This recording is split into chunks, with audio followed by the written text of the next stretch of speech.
नमस्कार। राजस्थान की तमाम फटाफट खबरों में आपका स्वागत है। राजस्थान की खबरों के लिए आपसे निवेदन कि यदि आपने हमारे चैनल को सब्सक्राइब नहीं किया है तो कृपया करके आपके अपने चैनल को सब्सक्राइब करना ना भूलें। आप सब्सक्राइब करते हैं तो हमें हिम्मत होती है सही और सच्ची खबरें आप तक पहुंचाने की, वरना मीडिया किस तरह की खबरें आप तक पहुंचाता है वह आप भली भांति अब जानते हैं।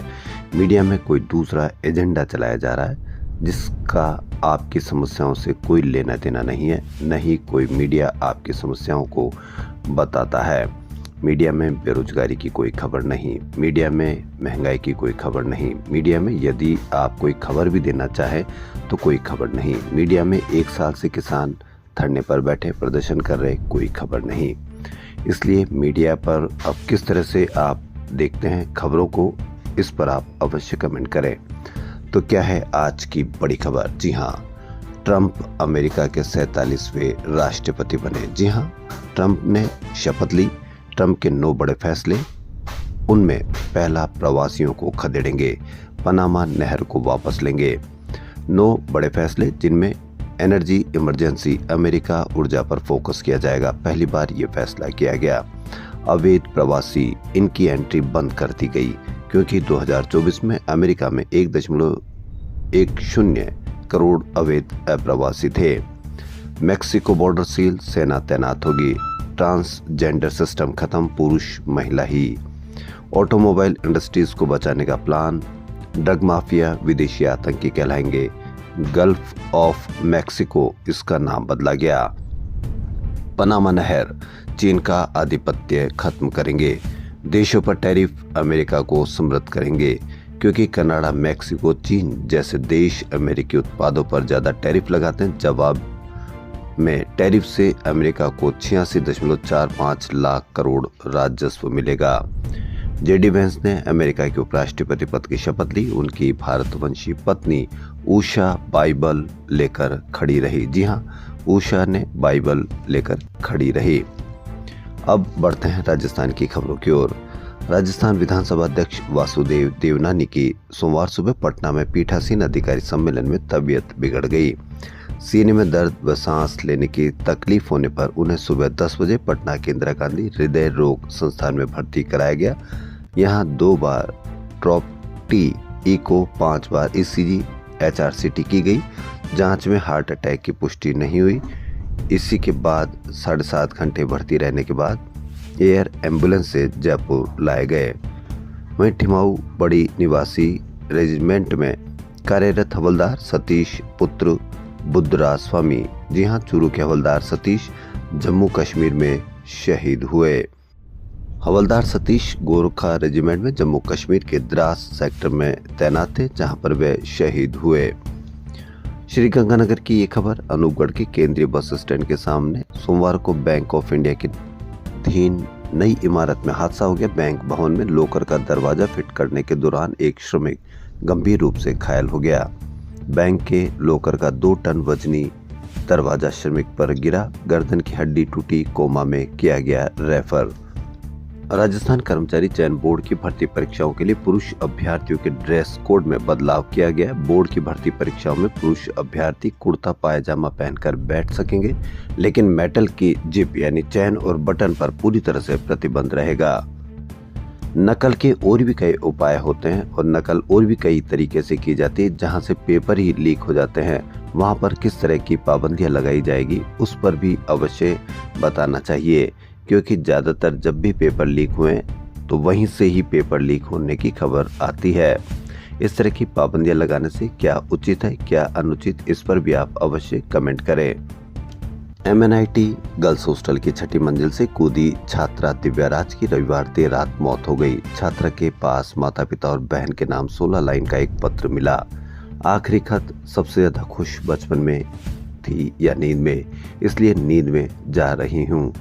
सभी माता पिताओं से निवेदन है कि बच्चों पर दबाव न डालें। बच्चों से जरूर बात करें कि क्या वो करना चाहती है, क्या वो पढ़ना चाहती है, क्या वो बनना चाहती है। अपने महत्वाकांक्षा को बच्चों पर न थोपे। आए दिन इस तरह की खबरें आती है कि बच्चों ने मौत को गले लगा लिया। क्यों मौत को गले लगा रही है, क्या हमारी महत्वाकांक्षा बच्चों पर इतना दबाव डाल रही है? कई बार न्यायालय ने भी कहा कि माँ बाप अधिक महत्वाकांक्षी हो गए हैं। माँ बाप बच्चों से बिल्कुल बात नहीं करते। इस तरह के हादसे आए दिन सुनने को मिलते हैं। अभी भी वक्त है। जो भी बच्चे यहाँ अब पढ़ाई कर रहे हैं उनके माँ बापों से निवेदन है कि कृपया करके अपने बच्चों से बात करें। नहीं पसंद हो, नहीं बनना चाहते तो बिल्कुल उनको बैक टू पवेलियन ले जाए, वरना किस तरह से ये हादसे होते हैं, कितना हिलाकर रख देते हैं पूरे जो भी माता पिता होते हैं। इसलिए निवेदन कि इस तरह की घटनाएं ना हो और जो भी वक्त है उसको अपने बच्चों पर ना थोपे या महत्वाकांक्षा ना थोपे। 10 दिन में एक के बाद एक 2 मावठ के बाद बड़ी कड़ाके की ठंड से राजधानी को थोड़ी राहत मिली। एकाएक दिन और रात के पारे में 2 से 6 डिग्री सेल्सियस तक बढ़ गया और सर्द हवा भी थम गई। अगले 24 घंटे भी सर्दी से राहत के आसार है। इसके बाद फिर नया सिस्टम मौसम का मिजाज बदलेगा और तापमान लुढ़कने से फिर सर्दी अपना तेवर दिखाएगी। इसके बाद 30 जनवरी तक कड़ाके की ठंड पड़ेगी। अगर हम जनवरी माह में अब तक पड़ी सर्दी की बात करें तो रात का पारा 5 डिग्री से नीचे नहीं गया, जो पिछले 5 साल का सबसे ज्यादा है। इससे कम 2022 में 4.8 डिग्री रहा था। 2020 में सबसे कम 3.4 डिग्री था, लेकिन सर्दी का एहसास ज्यादा रहा। मौसम विभाग के अनुसार इसका कारण पिछले 10 दिन में आई 2 मावठ है। इससे गलन रही, जिससे तेज ठंड का एहसास रहा। उत्तर पश्चिम रेलवे के जवाहर सर्किल स्थित मुख्यालय में सोमवार को यूनियन सेल के चीफ ऑफिस सुपरिटेंडेंट ने रिकॉर्ड रूम में आत्महत्या कर ली। उन पर काम का दबाव था। अप्रैल में ही बेटी की शादी तय की गई है, रिकॉर्ड रूम में ही दे दी जान। काम का दबाव, आए दिन इस तरह की खबरें, जबकि हमारे बड़े बिजनेसमैन कहते हैं कि 90 घंटे तक काम करें। 90 घंटे तक काम, तो क्या इसको आप उचित मानते हैं? और अप्रैल में जिसके बच्चे की शादी, उसने आत्महत्या कर ली। बड़ी दुखद भरी खबर। राजस्थान की आंगनबाड़ी कार्यकर्ता और ग्राम साथीन कार्मिक आज अपनी मांगों के समर्थन में मंगलवार सुबह 11 बजे टोंक फाटक स्थित नेहरू गार्डन पर एकत्र होकर चेतावनी रैली निकालेंगी। रैली नेहरू गार्डन से होते हुए गांधीनगर स्थित महिला बाल विकास विभाग निदेशालय कार्यालय जाकर समाप्त होगी। यहां मुख्यमंत्री के नाम का ज्ञापन शासन सचिव व निदेशक को दिया जाएगा। अखिल राजस्थान महिला एवं बाल विकास संयुक्त कर्मचारी संघ के संस्थापक संरक्षक छोटीलाल बुनकर ने बताया कि प्रमुख मांग नियमितीकरण, सामाजिक सुरक्षा के तहत सेवानिवृत्ति पर 10 लाख नगद व पेंशन सुविधा, मानदेय वृद्धि, सेवा शर्तों में सुधार, मानदेय सेवा से पृथक की गई, ग्राम साथियों की सेवा बहाली सहित मांगों को लेकर विरोध प्रदर्शन कर ज्ञापन दिया जाना प्रस्तावित है। शिक्षा विभाग में उच्च पदों पर सबसे बड़ी डीपीसी की गई। संस्थापक और प्रशासनिक अधिकारी पदों पर वर्ष 2024-25 की नियमित डीपीसी में 351 प्रशासनिक अधिकारी पदोन्नत होकर संस्थापन अधिकारी के पदों पर चयनित हुए। यानी शिक्षा विभाग में कुल 1150 अफसरों की पदोन्नति की गई। राजस्थान माध्यमिक शिक्षा बोर्ड द्वारा 27 फरवरी को होने वाले रीट 2024 के आवेदन में करीब 25,000 अभ्यर्थियों ने संशोधन किए। बोर्ड प्रशासन ने इसके लिए 17 से 19 जनवरी रात 12 बजे तक का ऑनलाइन मौका दिया था। दिल्ली में आयोजित होने वाली गणतंत्र दिवस समारोह में कर्तव्य पथ पर होने वाली परेड में जयपुर की सुहानी अग्रवाल बिड़ला गर्ल्स स्कूल पिलानी की एनसीसी कैडेट बैंड का नेतृत्व करेगी। वैशाली नगर निवासी सुहानी 9वीं क्लास की विद्यार्थी 51 कैडेट्स का ये दल पिछले 20 दिन से दिल्ली में सुबह 4 बजे उठकर परेड का अभ्यास कर रहा है। सुहानी आरडीसी कैंप 2025 में इस दल का नेतृत्व करेगी। जयपुर इंटरनेशनल फिल्म फेस्टिवल का चौथा दिन सिनेमा प्रेमियों के लिए किसी सौगात से कम नहीं रहा। 62 फिल्मों की स्क्रीनिंग के साथ ये दिन भारतीय और अंतर्राष्ट्रीय सिनेमा की विविधता और रचनात्मक का साक्षी बना। इसमें 18 फीचर फिक्शन, 24 शॉर्ट फिक्शन और 3 डॉक्यूमेंट्री फीचर्स ने दर्शकों को बांधे रखा। धीरू यादव की भोजपुरी फिल्म जया ने महिला सशक्तिकरण की प्रेरक कहानी दिखाई, जबकि दीपंकर प्रकाश की राजस्थानी फिल्म शांति निकेतन ने पहचान और विरासत के सवाल उठाए। वहीं विपिन जाटे की तमिल फिल्म रजाकर ने इतिहास के अनछुए पहलुओं को उजागर किया। हॉरर प्रेमियों के लिए दिनेश राज पुरोहित की आवकारा ने खौफनाक अनुभव दिए। फिल्म मेकर अरिजीत मित्रा ने डॉक्यूमेंट्री के कंटेंट को इसके आत्मा बताया और दर्शकों को वास्तविकता से जोड़ने की बात कही। जयपुर के युवा संगीतकार पार्थेश मेनन के गीतों से सजी तन्मय शेखर की निर्देशित फिल्म नुक्कड़ नाटक सोमवार को जीटी सेंट्रल में सिनेमा ऑन व्हील्स पर दिखाई गई। इसमें देश की कच्ची बस्तियों के गरीब बच्चों को शिक्षा की मुख्य धारा से जोड़ने के लिए नुक्कड़ नाटक का मंचन कर समाज के पिछड़े परिवारों के बच्चों को स्कूल भेजने के लिए किए गए प्रयासों की कहानी प्रदर्शित की गई है। फिल्म की एक्टर प्रोड्यूसर मौल श्री रही जयपुर के राइटर श्याम निर्मल ने अपनी लेखन कला से बॉलीवुड में एक नई पहचान बनाई है। हाल ही में रिलीज उनकी फिल्म फतेह साइबर क्राइम जैसी संवेदनशील विषयों पर आधारित है। यह इन दिनों सिनेमा हॉल में दर्शकों की खूब सराहना बटोर रही है। जयपुर के श्याम निर्मल ने फतेह की स्क्रिप्ट लिखी, बॉलीवुड में पहचान बनाई, जिस सोनू सूद के साथ जैकलीन नसीरुद्दीन शाह निभाई भूमिका है। शहर के बाइक राइडर्स ने रोड सेफ्टी अवेयरनेस प्रोग्राम जान है तो जहान है के अंतर्गत बाइक रैली निकालकर रोड सेफ्टी का संदेश दिया। एक हॉस्पिटल के संयुक्त तत्वाधान में आयोजित इस रैली को रोड सेफ्टी माह 2025 के अंतर्गत आयोजित किया गया। रैली में अक्षय पात्र चौराहे से निकलकर करीब 1000 से अधिक बाइक राइडर्स शामिल हुए। पूरे मार्ग में हेलमेट लगाने, स्पीड लिमिट रखने समेत विभिन्न स्लोगन्स के साथ रोड सेफ्टी जागरूकता का संदेश दिया गया। आयोजन में neurologist doctor Prithvi Giri, neurosurgeon doctor Navneet Agarwal, corporate manager Arun Ahuja और आयोजन संस्था फाउंडर राहुल शर्मा समेत ट्रैफिक पुलिस अधिकारियों ने हरी झंडी दिखाकर रैली को रवाना किया। राजस्थान यूनाइटेड एफसी का विद्याधर नगर स्टेडियम में रविवार को खेला गया दूसरा घरेलू मुकाबला 1-1 से ड्रॉ रहा। गोवा के डेम्पो स्पोर्ट्स क्लब के खिलाफ रोमांचक मुकाबले में राजस्थान यूनाइटेड को पेनल्टी मिस करना भारी जरूर पड़ा, लेकिन राजस्थान टीम के खिलाड़ियों ने अपने प्रदर्शन से स्टेडियम में मौजूद हजारों की संख्या में फुटबॉल प्रेमियों का दिल जीत लिया। रामबाग पोलो टीम ने Prithvi Singh of Bariya cup जीत लिया है। रविवार को खेले गए फाइनल में कैवलरी रॉयल एनफील्ड को रोमांचक मुकाबले में 7-6 से हराया। राजस्थान के मुख्यमंत्री भजनलाल शर्मा ने सोमवार को उद्योग, व्यापार, कर सलाहकार संघों और सेवा क्षेत्र के प्रतिनिधियों के साथ 2 सत्र में बजट पूर्व चर्चा की। इस दौरान प्रतिनिधियों ने अपने अपने क्षेत्र की जरूरत, मांग व टैक्स को लेकर अपनी अपनी बात रखी। मुख्यमंत्री ने कहा कि उद्योग जगत की अर्थव्यवस्था का आधार है। प्रदेश में न्याय संगत टैक्स प्रणाली के लिए राज्य सरकार प्रतिबद्ध है। उन्होंने कहा कि राज्य में उद्योगों के लिए अपार संभावनाएं हैं तथा उद्योग एवं सेवा क्षेत्र राजस्थान की अर्थव्यवस्था में 3/4 योगदान देते हैं। उन्होंने कहा कि प्रतिनिधियों के सुझावों का परीक्षण करने के बाद इन्हें आगामी बजट में शामिल किया जाएगा। इस अवसर पर डिप्टी सीएम दिया कुमारी, उद्योग मंत्री राज्यवर्धन सिंह राठौड़, उद्योग राज्य मंत्री के बिश्नोई के साथ ही अधिकारी मौजूद रहे। मुख्यमंत्री ने कहा कि टैक्स केवल राजस्व संग्रह का माध्यम नहीं है, बल्कि यह प्रदेश के विकास का आधार है। टैक्स से होने वाली आय का उपयोग जन कल्याणकारी कार्यों में हो, इसी सिद्धांत को आत्मसात कर राज्य सरकार कार्य कर रही है। मुख्यमंत्री ने कहा कि सरकार ने डीजल व पेट्रोल पर वेट की दरों को तर्कसंगत बनाते हुए 2% की कमी की, जिससे दरों में एक रूपता आई और आमजन को भी सस्ती दरों पर तेल उपलब्ध हुआ। होना तो ये चाहिए कि पेट्रोल और डीजल को जीएसटी में लिया जाए ताकि इस पर बढ़ती कीमतों पर लगाम लग सके। पूर्व सीएम अशोक गहलोत ने कहा कि कांग्रेस और बीजेपी की सोच में बहुत फर्क है। गहलोत बोले, भाजपा संकीर्ण विचारधारा रखकर चलती है। कांग्रेस नेताओं के नाम से बने संस्थानों का नाम बदलना, देश के लिए कुर्बान हुए नेताओं को अपशब्द बोलना इनका काम रह गया है।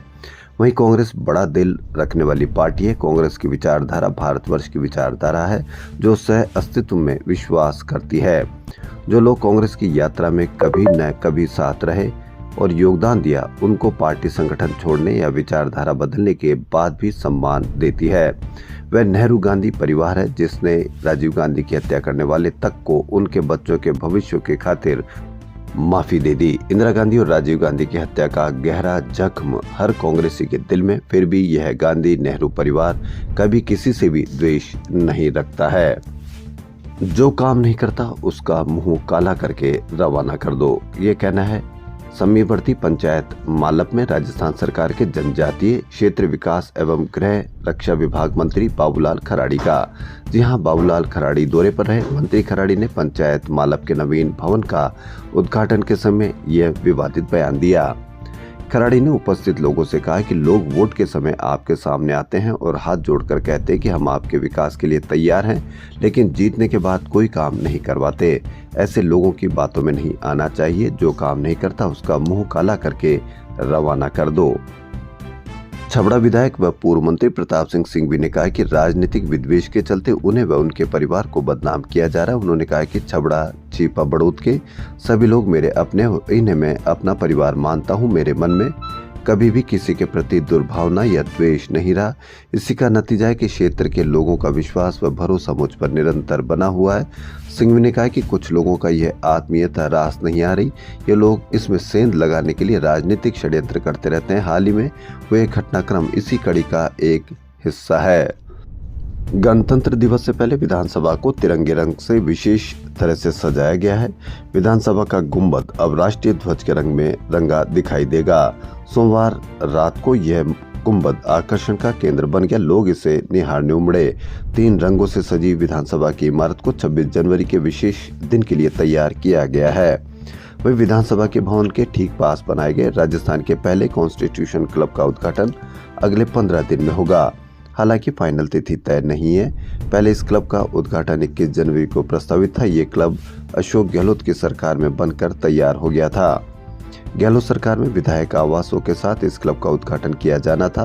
आचार संहिता के कारण रुक गया। अब इसका उद्घाटन लोकसभा अध्यक्ष ओम बिरला से कराने की तैयारी है। राज्य के सरकारी और निजी स्कूलों में अध्ययनरत छात्र छात्राओं की 8वीं और 5वीं बोर्ड परीक्षा के ऑनलाइन आवेदन 20 जनवरी से शुरू हो गए। परीक्षा में शामिल होने वाले अभ्यर्थियों को आवेदन करने के लिए 17 दिन दिए गए हैं। आवेदन की अंतिम तिथि 5 फरवरी निर्धारित की गई है।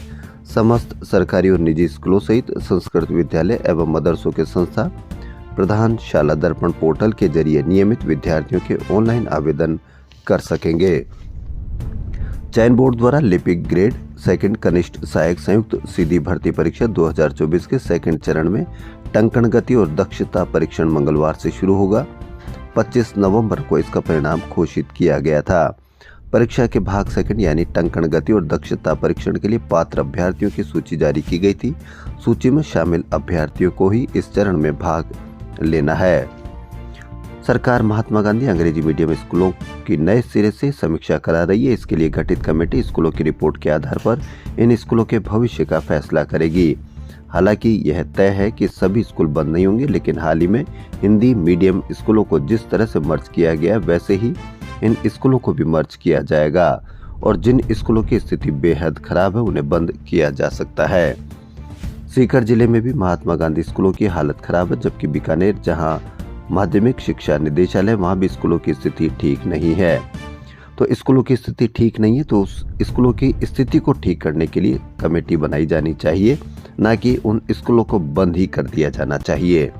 आप इस पर अवश्य कमेंट करें कि यदि कहीं स्कूल खराब है, यदि कहीं स्कूल में टीचर्स नहीं है, यदि कहीं स्कूलों में नामांकन कम है, तो उन स्कूलों में स्थिति ठीक करने के लिए स्कूलों को सुंदर बनाया जाए, टीचर्स लगाया जाए, नामांकन बढ़ाने के लिए किस तरह के प्रयास कर सकते हैं वह किए जाए, ना कि स्कूलों को ही बंद कर दिया जाए। यह कोई उपाय नहीं हुआ। इस पर आप अवश्य कमेंट करके बताएं। जयपुर की एक खबर, नशे के खिलाफ जयपुर ग्रामीण पुलिस ने सोमवार को ऑपरेशन नॉकआउट अभियान में आंधी थाना इलाके में डांगरवाड़ा में छापेमारी की गई तो धार्मिक स्थल की आड़ में नशीले पदार्थों की सप्लाई करने का मामला सामने आया। मौके पर तलाशी ली तो मंदिर के पीछे 1.5 किलो गांजा दबाया हुआ था। वहीं सरसों की फसल की आड़ में गांजे के पौधे मिले, जिन्हें काटकर वजन किया तो 5 किलो यह निकला। धार्मिक स्थल की आड़ में की जा रही थी नशीली पदार्थों की सप्लाई। 8 गिरफ्तार, 15 किलो गांजा बरामद किया गया। जिला परियोजना प्रबंधन इकाई जोधपुर से जुड़ी समूह सखी और बैंक सखी सहित अन्य कैडर को 2 साल से वेतन नहीं मिला है। इससे परेशान होकर यहां जयपुर पहुंची 50 से ज्यादा महिलाओं ने उद्योग भवन पर प्रदर्शन किया। यहां महिलाओं ने state mission director Ashutosh eighty Pednekar को अपनी समस्याओं से संबंधित ज्ञापन दिया। उन्होंने 23 जनवरी को जोधपुर टीम को जांच के लिए भेजने का आश्वासन देते हुए कहा कि पूरे जिले कार्यालय की जांच करेंगे। जोधपुर जिले से आई प्रदर्शनकारी गांव दातीवाड़ा से आई सरोज चौधरी, भोपालगढ़ से अनीता, सीएलएफ अध्यक्ष भोपालगढ़ की ममता और शेरगढ़ की राजल कुमारी ने बताया कि हमने समूह बनाने, बैंक में लोगों के खाते खुलवाने और प्रधानमंत्री आवास का सर्वे आदि के 2 साल तक काम किए हैं। जयपुर महानगर थड़ी ठेला फुटपाथ व्यवसाय संघर्ष समिति ने सोमवार को गाता आश्रम में वेंडर्स दिवस मनाया। मुख्य अतिथि विधायक गोपाल शर्मा ने उनके विस्थापन पर रोक लगाने, उनके हित में कानून की पालना कराने, टीवीसी मीटिंग समय पर करने और प्रशासन को हफ्ता वसूली से रोकने का आश्वासन दिया। दैनिक भास्कर की बड़ी खबर, प्रधानमंत्री फसल बीमा योजना में हजारों रुपए प्रीमियम जमा कराने के बाद नुकसान होने पर किसानों को क्लेम के रूप में नामात्र की राशि ही मिल रही है। किसान ने प्रीमियम दिया 3500 रुपए, क्लेम मिला मात्र 257 रुपए। जी हाँ, मानाराम गोदारा के खेत में खरीफ 2023 में प्राकृतिक आपदा से करीब 20 बीघा में गवार की फसल को नुकसान हुआ था। बीमा कंपनी ने हाल ही में उन्हें मात्र 257.98 रुपए का क्लेम मंजूर किया है, जबकि गोदारा ने गवार फसल का प्रीमियम 3500 रुपए बीमा कंपनी को जमा करवाया था। ऐसा बहुत से किसानों के साथ हो रहा है। लाचार किसानों का कहना है कि इस तरह का क्लेम देकर उनका मजाक उड़ाया जा रहा है। गांव 10 केपीडी पटवार मंडल में तो और भी स्थिति खराब है। इस गांव के प्रत्येक किसान को मात्र 36 रुपए का क्लेम मंजूर किया गया। रावला तहसील क्षेत्र में खरीफ 2023 की फसल में खराबे को लेकर फसल बीमा योजना में मात्र 57 किसानों को 88,357 रुपए 52 पैसे का क्लेम स्वीकृत हुआ है। यह खुलासा भारतीय किसान संघ द्वारा आरटीआई के तहत ली गई सूचना में हुआ है। राजस्थान की खबरों फिलहाल इतना ही। यदि आपको हमारा चैनल पसंद आए तो लाइक, सब्सक्राइब और शेयर अवश्य करें। धन्यवाद।